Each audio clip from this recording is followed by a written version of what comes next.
Hey folks, this is Rhykker with a Diablo 3 Barbarian guide. This video will be all about the Raekor set. We'll talk about an endgame build using the Raekor set and Hammer of the Ancients as one of the strongest pushing builds for Barbarian, but we'll also discuss a starter build and how to get the 2-piece bonus, the 4-piece bonus, the 6-piece bonus, because for the next season, Raekor will be the starter build for Barbarian. So we'll start by discussing the endgame Hammer of the Ancients pushing build, and then we'll wrap up by discussing what skills you can take before you have all the gear you need. Now we already have a build guide up about a Hammer of the Ancients Barbarian. This is the Immortal King set variant. There's a lot of overlap between these two guides, so this guide will specifically be about what's different. How is this build different when using Raekor set? So if you're looking for additional detail, I encourage you to check out the Immortal King video. Now the Raekor set is all about the Charge Barbarian. The 2-piece set bonus makes Charge refund a charge if it only hits one enemy,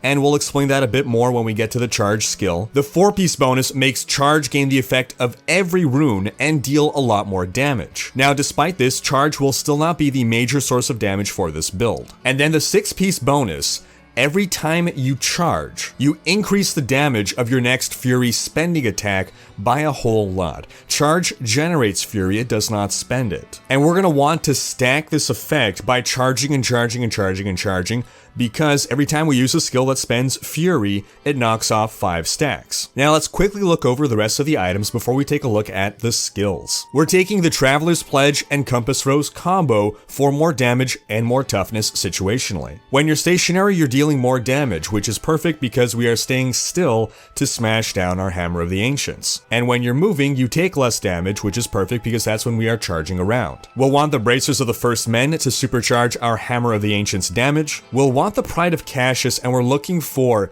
6 seconds. It can roll on a range of 4 to 6 seconds on how much it extends the duration of Ignore Pain. Our goal is to have as much uptime as possible on Ignore Pain. This is a huge source of survivability, of damage reduction. We'll want a convention of elements, and ideally you're going to want to capitalize on the fire window. So you're going to be charging to build up stacks, and it's on your fire rotation that you're going to then want to dump out all of your stacks with Hammer of the Ancients. We're going with a Little Rogue and Slanderer to increase our attack speed. The faster we can build up those stacks and the faster we can dump them with Hammer of the Ancients, the more damage we'll deal. Then in our cube, we need the Gavel of Judgment, more damage for Hammer of the Ancients. We want the Aquila Cuirass, that's going to give us a lot of toughness and will generally be at full fury. And then we need a Band of Might for huge damage mitigation. Alright, let's look at the skills. We're taking Hammer of the Ancients, Smash. This is going to be the rune that makes us deal the most damage, and it's why we want to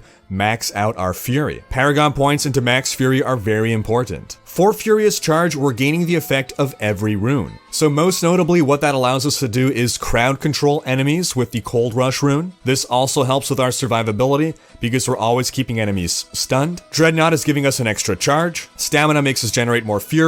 And Merciless Assault will make it so that we basically never run out of charges. As long as you're charging into groups of enemies or just one enemy, you should never run out of Furious Charge charges. But we're also going to be stacking a load of cooldown reduction to help with that.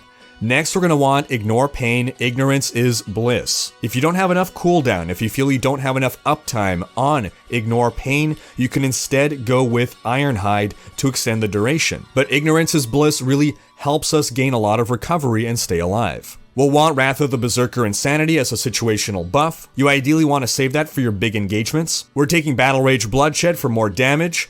And we're taking Threatening Shout Demoralize. A big reason for this is the taunt that we get here. Remember, we're just doing damage when we are bringing down the Hammer of the Ancients, ideally during our fire rotation. So we're going to want to pop Threatening Shout right before we start bringing down the hammer to bring enemies in so that they're going to come to their own destruction. Passives are straightforward: Ruthless for more damage, Nerves of Steel for that free life, Brawler for more damage, and Berserker Rage for more damage will almost always be at or near max Fury. So the playstyle is going to be charging around non-stop, looking for elites, looking to build up density of monsters, and then once you have a good number of charges and you are in your fire rotation, or you're about to see the fire rotation come up rather, cold will be right before it, I believe, you're going to pop your Threatening Shout, enemies will start coming in, and that's when you're going to enter your fire rotation and slam down that hammer until you run out of charges, and then rinse and repeat. Going back to the gear, for the exact stats that you want on every single piece of gear, I'll have a link in the description below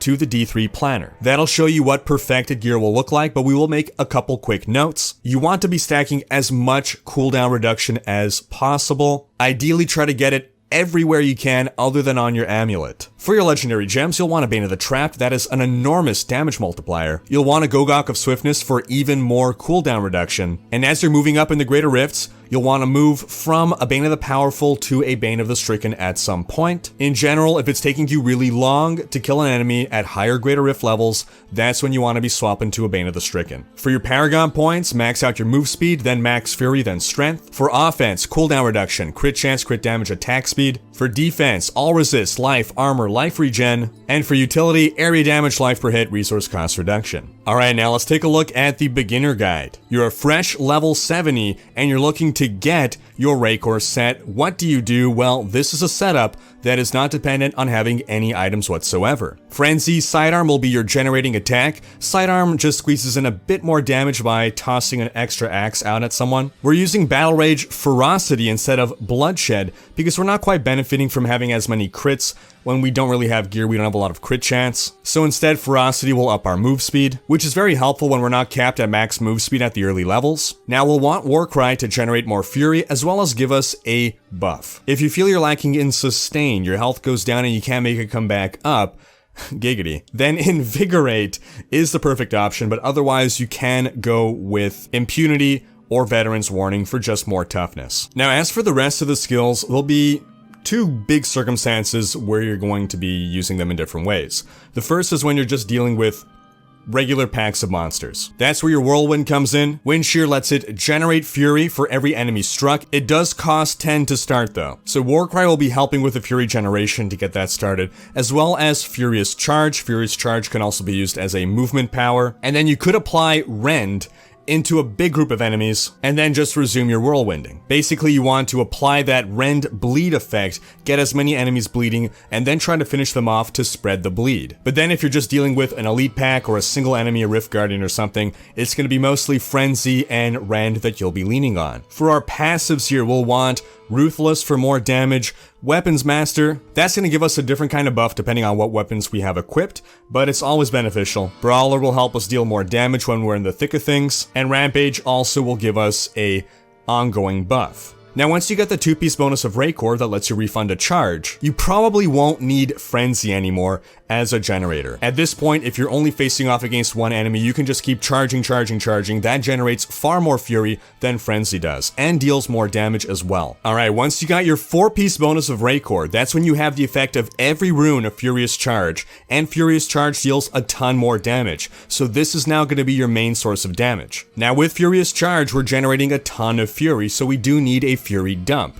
That Fury Dump will be Ancient Spear, Boulder Toss. This will use all of our fury and deal more damage per point of fury spent. So now at this point we're dealing pretty good damage, but we want to try to improve our efficiency at dealing that damage, so Ground Stomp, Wrenching Smash, and Leap Call of Ariad both serve to group enemies before we bring down the Boulder Toss. In general, in Diablo 3, building up density of enemies is helpful. Now, as you're doing your GR20 solo as part of your season journey in the coming season in order to get the final pieces of your set, you might want to make a couple changes to your passives. You might want to grab Bloodthirst. This will allow you to regenerate health as you are spending fury, and Inspiring Presence will also allow us to not only extend the duration of our war cries, which isn't that big of a deal, but more importantly allow us to regenerate 3% of max life per second. With this, you should be able to knock out a GR20.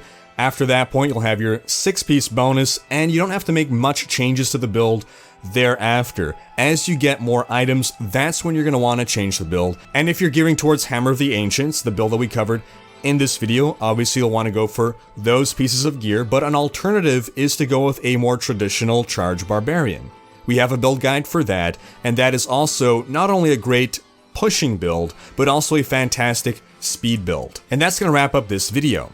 As a reminder, check the video description for some links for easy reference. We're expecting the next season to start somewhere around the beginning of June. Thanks for watching. Special thanks to my Twitch and Patreon supporters for making these videos possible. If you like what you see on this channel and want to support the creation of more content, you can pledge on Patreon, where we have Q&A, monthly virtual meetups, behind the scenes stuff, and more. We're trying to reach 300 Patreon supporters. Even $1 helps. If you enjoyed this video, please share it, check out these other videos, and subscribe to join Rhyker's Raiders for more Diablo content.